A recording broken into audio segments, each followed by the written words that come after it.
शुक्लांबरधरं विष्णुं शशिवर्णं चतुर्भुजं प्रसन्नवदनं ध्यायेत् सर्वविघ्नोपशान्तये। ओं श्री गणेशाय नमः, ओं श्री सरस्वत्यै नमः, ओं श्री गुरुभ्यो नमः। 50 మంది భక్త మహాశయులకి మనం చేసేది ఏమిటంటే, వారాహి నవరాత్రులు ఆషాఢ శుద్ధ పాడ్యం నుండి ప్రారంభించి రోజు 6వ రోజు మనం పూర్తి చేసుకున్నాం. ఇక మిగిలిన 3 రోజులు అంటే అష్టమి, నవమి, దశమి. అమ్మవారికి అష్టమి, నవమి, దశమి తిథులంటే చాలా ప్రాముఖ్యమైనవి.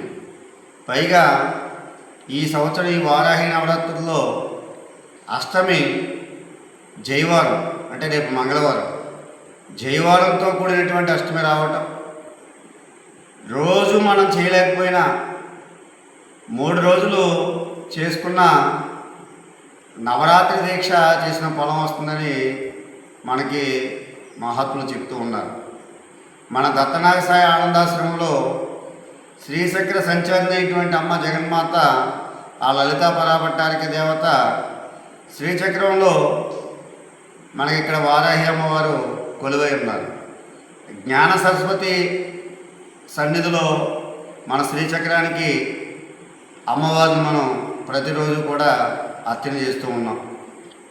రేపు జైవారం, మంగళవారం అంటే అష్టమి తిథి సాయంత్రం 7 గంటల నుండి రేపు, ఎల్లుండు, అవతల నుండి గురువారం వరకు 3 రోజులు కూడా విశేషంగా అమ్మవారికి పూజలు ఇక్కడ ఏర్పాటు చేయడం జరిగింది.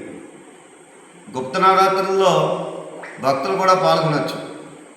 మరి అమ్మవారి యొక్క పూజా కార్యక్రమంలో పాల్గొని వారాహి నవరాత్రుల యొక్క దీక్షలో అమ్మవారి యొక్క ఆశీస్సులు పొందాలని చెప్పేసి భక్తులందరూ కూడా కోరుతూ ఉన్నాం.